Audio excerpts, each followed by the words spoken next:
Plano de Voo, o podcast do Sebrae RS na Mercopar. Olá, olá! Sejam muito bem-vindos e bem-vindas ao Plano de Voo na Mercopar, diretamente da maior feira de negócios e inovação industrial da América Latina, o Plano de Voo, o podcast do Sebrae RS. Eu sou a jornalista, empreendedora e mediadora desse papo, Alexandra Zanella. Lembrando, gente, que esse conteúdo aqui que a gente está tratando nesse estúdio lindo é desenvolvido com a curadoria do Polo Sebrae de Indústria, projeto nacional capitaneado pelo Sebrae RS, que também é responsável pelo conteúdo da Mercopar. Você pode acessar este videocast no Spotify do Plano de Voo e outros conteúdos exclusivos para a indústria na plataforma Mercopar e no YouTube da Mercopar. De acordo com uma pesquisa global realizada pela International Business Machines, IBM, em 2022, cerca de 41% das empresas brasileiras já utilizam inteligência artificial no seu dia a dia. Considerando as vantagens que essa ferramenta pode trazer, esse número, gente, pode ser ainda muito maior. E para entender como a inteligência artificial nos ajuda, as pequenas e médias empresas, nós vamos conversar com um super especialista, é claro, ele que é especialista em economia exponencial, Eduardo Ibrahim. Seja bem-vindo ao Plano de Voo, Eduardo. Que prazer te receber aqui para falar sobre esse tema super importante. Obrigado, prazer é meu, Alexandra. Vai ser um prazer conversar com você. Maravilha. Vou contar um pouquinho do currículo, a gente deu uma resumida do currículo desse cara aqui para vocês entenderem o quanto ele é especialista nesse tema que ele vem hoje conversar com a gente. Eu diria que ele vem aí acalmar um pouco os corações, mas nem tanto, né? Vou tentar. Vai tentar? Uma provocaçãozinha também. Gente, o Eduardo Ibrahim, ele é TEDx Speaker, professor convidado da Escola de Economia da FGV, aluno da Harvard Business School. Ele também apresenta movimentos disruptivos que estão reconstruindo a sociedade, negócios e carreiras. Que coisa linda isso! Explica pra gente isso tudo. Com o que Eduardo trabalha, além da inteligência artificial da máquina? Vamos nessa, Alexandre. Bom, inteligência artificial faz parte da minha vida, da minha formação, desde a graduação. Tua formação é em? Engenharia de software. Eu trabalhei muitos anos em área financeira com Data Analytics, que agora a gente chama tudo de inteligência artificial, mas é uma série de algoritmos de machine learning que a gente usa para analisar dados. Então, eu fiz muito tempo isso na área financeira, até que eu decidi largar a minha posição executiva numa empresa muito grande, brasileira, e fui para os Estados Unidos, abri uma outra empresa de inteligência artificial lá, resolvi empreender, indo para os Estados Unidos, para o Vale do Silício. Foi aí que eu conheci a Singularity University, que eu represento aqui no Brasil também, e escrevi o livro que é tema aí da maioria dos meus assuntos, que é sobre economia exponencial. E economia exponencial é... Que é isso. Economia exponencial? Já estou me adiantando aqui. Conta pra gente o nome do teu livro também. Chama Economia Exponencial. Chama Economia Exponencial. Facinho de achar. Onde compra? Amazon. Vai na Amazon, porque inclusive... Com entrega express. Então, na verdade só tem algumas livrarias que sobraram algumas cópias, porque está esgotado na editora, e a editora está reimprimindo a segunda edição. Então, uma notícia boa. Quem for comprar digital é fácil, no Kindle, na Amazon, mas livrarias só algumas que ainda tem algumas cópias. Um problema bom, de ter esgotado o livro, Esse é um problema muito bom para a gente resolver. É isso aí. Mas então, Economia Exponencial, que é o tema do meu livro, fala sobre como as tecnologias, que a gente chama de exponenciais, porque elas têm capacidade de autoprodução, e quando você cria esse efeito de autoprodução em qualquer indústria, você cria os efeitos de aceleração da produção e a produção se torna exponencial. Então, essa é uma definição simples, mas que já direciona muito do conteúdo do meu livro, para falar desse buzzword que todo mundo fala o tempo todo de exponencial. O tempo inteiro. Pois é, mas eu tenho um conceito muito direto sobre isso. Para mim, tecnologias exponenciais são essas que criam efeitos de autoprodução na economia. E a gente está falando de qualquer setor. De setor da saúde, indústria, comércio, finanças, onde eu trabalhei muitos anos, saúde eu atuo também, porque depois que eu voltei para o Brasil, eu vendi essa empresa, eu comecei a trabalhar junto com a Singularity e a HSM aqui no Brasil, e aí eu criei uma consultoria que eu dou a consultoria para várias empresas, então eu trabalho com diversas indústrias o tempo todo. Então a gente mostra muito como aplicar essas tecnologias para que essas indústrias criem esse efeito de autoprodução que leva, vou falar alguns termos técnicos muito pequenos aqui, por favor, sem complicar, mas que leva à queda de custo marginal, acho que as pessoas conhecem muito esse termo, leva à queda de custo marginal, e essa queda de custo marginal faz com que a produção se torne muito barata e aí você possa produzir muito na economia. Então, o meu livro fala basicamente disso e como a gente utiliza tecnologias em qualquer indústria, de qualquer tamanho, para fazer isso acontecer. Eu ia perguntar sobre isso. Quem tem a sua empresa familiar pode ter optado simplesmente por manter uma empresa pequena. Uhum. Como é que ela traz, as PMEs aí, que a gente adora essa sigla, como é que ela traz essa tecnologia, essa nova tecnologia e aplica para dentro da sua empresa? Ainda existe um mito, barulho do mito quebrando aqui, né? Uhum. De que precisa ter um investimento alto, dinheiro, para inovar, para trazer tecnologia. A gente já sabe que isso é um mito. Sim. Como é que a gente traz isso tudo? Como é que a gente começa, Eduardo? Sim, então tem até um tópico do meu livro que eu falo sobre isso, sobre a democratização da tecnologia e como está mais fácil qualquer empresa pequena ter acesso a tecnologias que no passado era só para grandes empresas, para grandes governos. Justamente por causa desse efeito de democratização que a gente vive, a tecnologia ela também sofre do efeito exponencial. Então, esse efeito exponencial faz com que a queda do custo marginal da tecnologia também caia e todo mundo tem acesso, inclusive pequenas empresas. Então, se você for utilizar qualquer cloud hoje pública, né, qualquer nuvem de computação pública, você vai conseguir usar algoritmos avançadíssimos de inteligência artificial sem ter que investir num capex alto de início. Pelo contrário, você começa muito baixo e quando você tem OPEX suficiente para começar investir mais em tecnologia, você usa o OPEX para isso. Então, o investimento em CAPEX diminuiu muito para que as empresas pequenas possam entrar nesse mundo da tecnologia e, basicamente, é por causa desse efeito exponencial que democratiza os recursos. E eu acho que o exemplo é a maneira mais fácil de uma empresa pequena entender como isso acontece na prática é usar as tecnologias em cloud, né, em nuvem. Ali você consegue fazer quase tudo.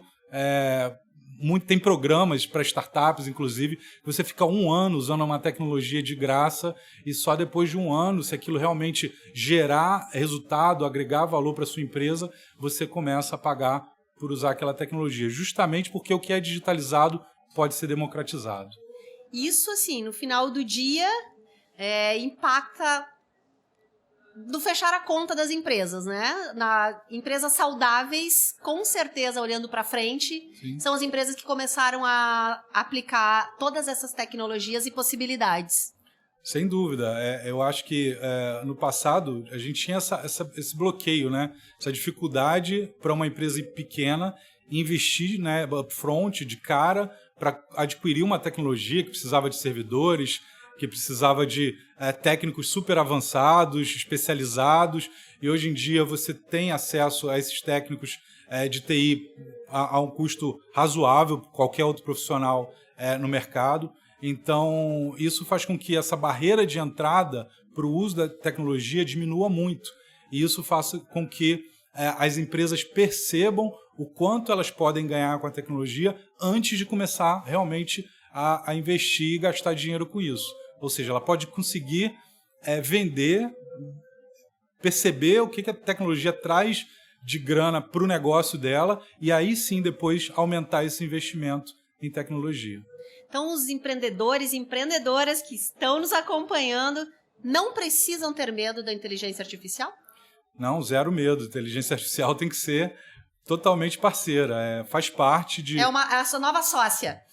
Eu diria que eu vejo ela no meu dia a dia como o meu mentor do dia a dia. A inteligência artificial, eu tenho vários exemplos assim. Conta pra gente um pouco. Posso como contar? Que o Eduardo, esse cara que criou a empresa sobre isso, veio no mercado financeiro, que a gente sabe que são muitas, a legislação é muito complexa também. Sim. O que o Eduardo aplica? O Eduardo pessoa física e o Eduardo PJ também, por favor. PJ, assim, tudo que eu faço na minha empresa hoje, eu pergunto antes se a inteligência artificial não pode fazer mais rápido do que o que eu estou fazendo hoje. Então, para mim, essa é a primeira dica. Qualquer empreendedor pode abrir o ChatGPT da vida ou qualquer outro Bard, o que escolher. E no dia a dia, quando você tem um processo, quando você tem uma atividade e você quer melhorar essa atividade, você começa lá perguntando como eu posso fazer isso de maneira mais rápida, mais automatizada. E essas inteligências artificiais vão te responder, vão te mostrar caminhos para você automatizar esse trabalho e vão ajudar, inclusive, os profissionais da sua empresa a melhorarem o próprio trabalho. Então, isso mostra como a inteligência artificial ela é parceira no dia a dia. Então, na pessoa física, como que eu faço? Né? Eu tenho que tomar decisões de projetos, por exemplo. Vou dar um exemplo que aconteceu há 2 semanas. Eu estava na dúvida entre tocar um projeto ou outro e eu comecei a conversar com o ChatGPT sobre as características de cada um desses projetos e pedi para o ChatGPT me ajudar a priorizar, me mostrando... Meu mentor, dizendo quais eram os prós e os contras de cada um dos projetos. E no final, ele me deu uma sugestão que eu concordei e priorizei o projeto que ele me ajudou. No mundo offline, a gente faria isso com uma matriz, né? Com uma dificuldade, com muitas variáveis e provavelmente com menos assertividade do que a máquina. Sim, e isso é o fator da diminuição da barreira de uso dessas tecnologias também. Porque, como eu te disse, eu já trabalho com inteligência artificial há 20 anos. E todo o uso que a gente tem, ele era muito focado em quem está no laboratório. Então, você precisava entender como criar uma matriz, como selecionar dados. Você não tinha a interface humana para conversar com a máquina. E qual que é a grande vantagem do ChatGPT e outras ferramentas de NLP, que a gente chama, de linguagem de processamento natural?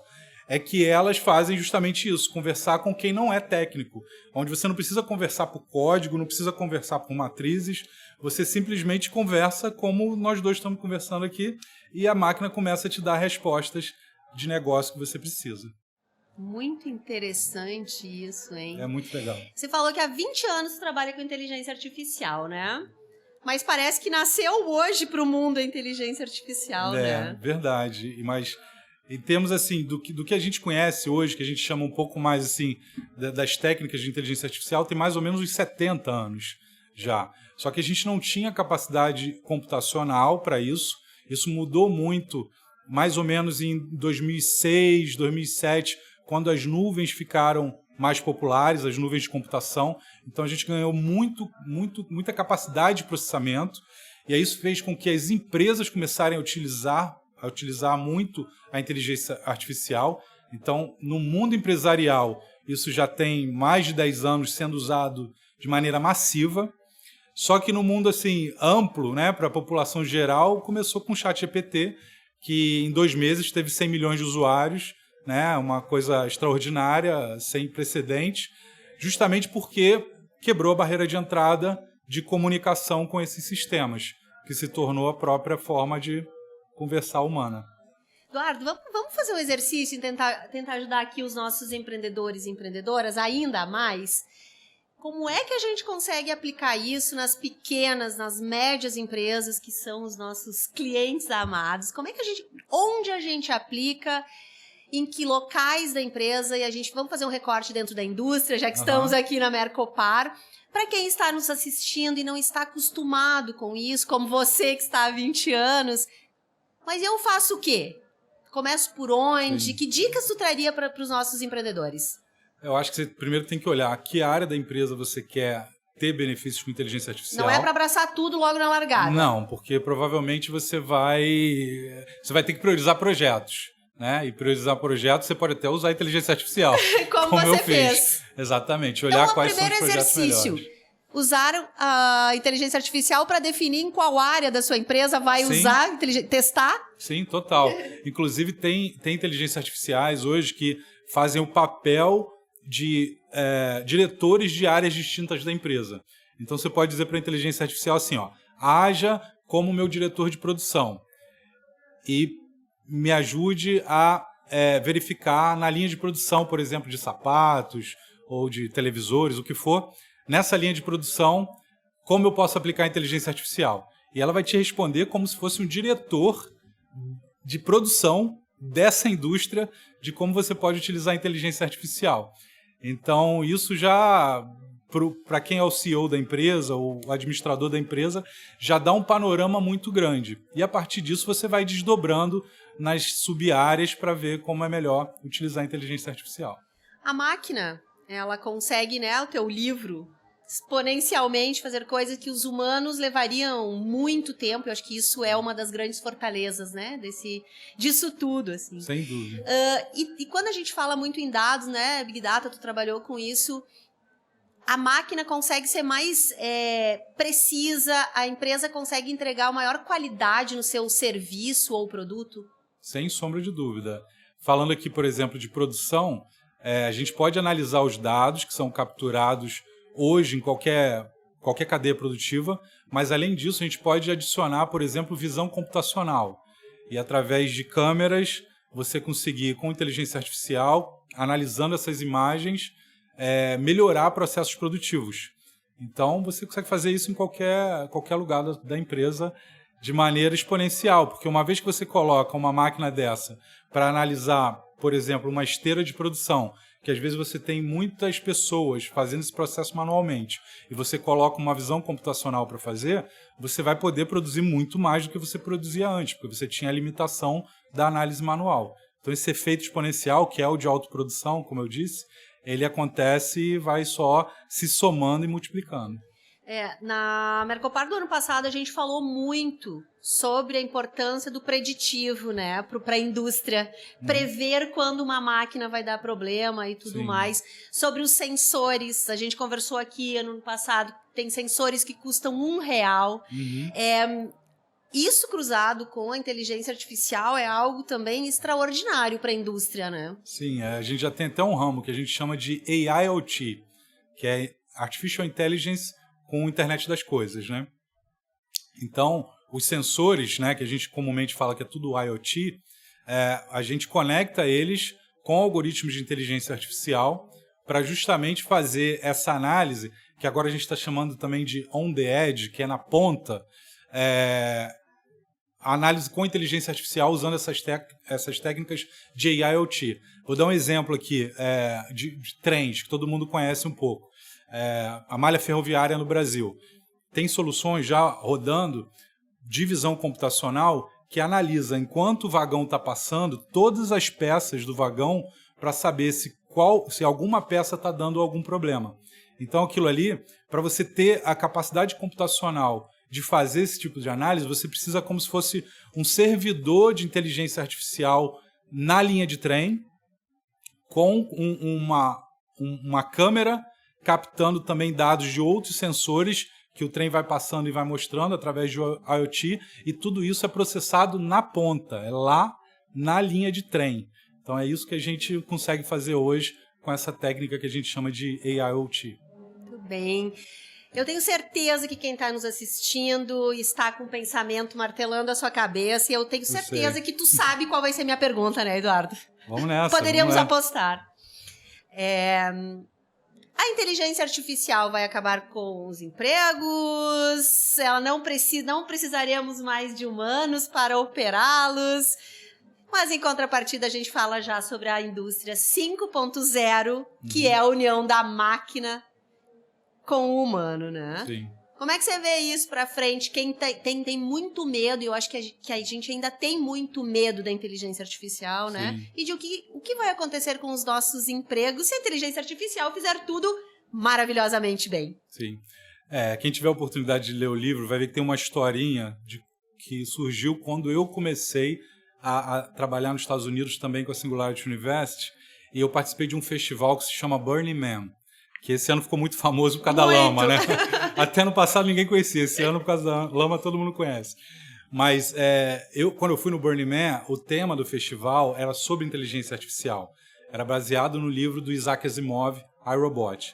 E foi lá que eu comecei a escrever o meu livro Economia Exponencial. Então, Tu ama o Isaac? eu gosto dos conceitos, das leis, sim, eu gosto. Mas é ficção científica, né? Você tem que olhar como ficção científica. Então, eu usei o Burning Man como pano de fundo pro livro. E o Burning Man é um festival de contracultura para você experimentar relações humanas. Então, todas as artes, as experiências feitas naquele ano, era para a gente imaginar um mundo repleto de máquinas. Mas que não tinha máquina nenhuma rodando lá, era só arte, era só experiência, um telefone que você ligava e falava com Deus, coisas do tipo assim. Maravilhoso! São experiências lúdicas para você imaginar esse mundo que é repleto de máquinas, que é o mundo do Isaac Asimov. Então, o que eu percebi no festival e o que eu tentei colocar no livro também é que quanto mais tecnologia a gente coloca, mais espaço a gente tem para ser humano. Então, parece um paradoxo isso, mas qual que é o ponto e por que eu conecto isso com o meu livro Economia Exponencial? É porque numa economia industrial, que a gente conhece, que é essa mais ou menos de 200 anos, que a gente atua aí, ou neoclássica, pós-industrial, que a gente chama nas universidades, ela é uma economia baseada num certo limite de dados das interações humanas. A gente não tem dados comportamentais humanos. Então, agora, com a IoT, celulares, smartphones, smart glass, smartwatch, tudo smart. Tudo smart. A gente tem dados comportamentais humanos para analisar qual é a qualidade da relação econômica no mundo. Então, isso já dá para a gente uma oportunidade de olhar se o produto que eu vendo está te fazendo bem ou não, está te fazendo bem para o ambiente ou não. A gente podia falar muito de ESG aqui, também que tem a ver com isso, mas... É o tema da feira, inclusive, nesse ano. É isso. Então, no livro eu exploro muito isso, como que esse mundo repleto de tecnologia pode transformar a gente mais em humanos do que o que a gente pensa. Só que existe, sim, uma barreira de transição disso. E a gente está vivendo essa barreira de transição, que é desse modelo econômico industrial para o modelo econômico de base tecnológica, que durante esse modelo tem, sim, mudanças estruturais nos empregos. A gente chama isso de desemprego estrutural, porque a estrutura dos empregos atuais está ganhando uma nova estrutura. E os trabalhadores eles têm que ser capacitados para essa nova estrutura. E existe um gap desse desemprego estrutural que precisa de política pública. para resolver. Não existe fórmula mágica. Então, a gente tem que encarar isso como uma realidade, saber que a gente está indo para uma economia de base tecnológica e países e empresas que não se adaptarem a isso vão ficar para trás. O que é ficar para trás quando a gente fala em negócios? Eu vou dar um exemplo de um gráfico que tem no meu livro. Eu comparei o crescimento do PIB de Estados Unidos e China com os BRICS, né? China fora dos BRICS, porque ela briga com os Estados Unidos para hegemonia tecnológica no mundo. Eu fiz um corte... E econômica. Agora também econômica e tecnológica, justamente porque estão juntas, né? E você percebe claramente que a partir dos anos 90, que foi com o surgimento da internet, os Estados Unidos e China começou a crescer exponencialmente, porque tem um outro dado que a gente esquece sobre crescimento exponencial, que esse vem lá do segundo grau, que a gente aprende no colégio, aquela continha do expoente. Né? Viu como é importante, gente, estudar isso também? A aplicabilidade, Eduardo. A aplicabilidade. Ali, quando a gente fala em conta exponencial, é o acúmulo de riqueza de um ano para o outro, no caso do PIB.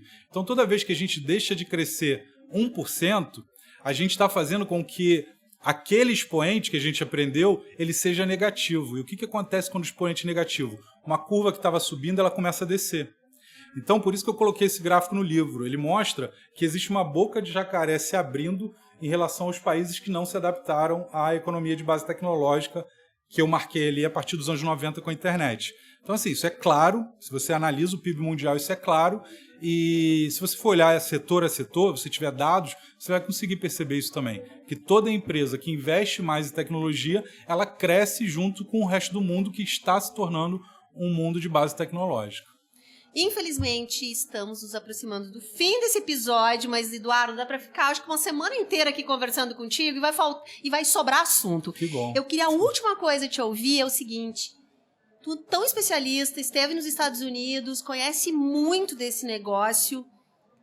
Como feiras como a Mercopar podem ajudar a mudar a realidade, acelerar a realidade dessas empresas aqui do nosso estado, do país inteiro, né? Porque a gente tem gente aqui no mundo todo, na verdade. Sim, total. Eu acho que a resposta para isso é acesso, é dar acesso. E eu dei uma volta aqui na feira hoje, né, antes de falar aqui com vocês e antes da minha palestra, e eu percebi o quanto tem empresas aqui nesse ecossistema dando acesso a tecnologias super avançadas de robótica, de inteligência artificial, de blockchain. Então, eu acho que o papel da Mercopar, né, para todas essas indústrias, para esse ecossistema, é mostrar que é possível que qualquer empresa de qualquer tamanho tenha acesso a essas tecnologias e possa crescer também exponencialmente junto com o mundo. Muito bem. Mais uma aula, Eduardo. Muito obrigada. Um agradecimento especial aqui em nome do Sebrae, do Polo da Indústria, do Plano de Voo. Que bom te ouvir. Eu espero que você volte aqui para contar ainda outras novidades e trazer mais informações para os nossos empreendedores e empreendedoras. Muito obrigada. Obrigado você, Alexandre. Prazer estar aqui com vocês.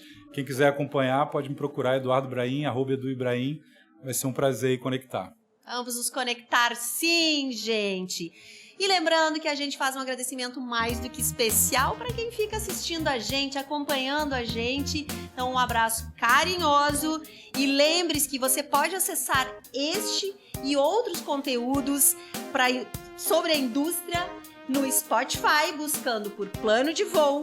Tem muito conteúdo exclusivo também na plataforma Mercopar e no YouTube da Mercopar. A indústria vive o ano todo. A Mercopar nunca para. Acesse e siga fazendo negócios. Um abraço carinhoso e até o próximo episódio.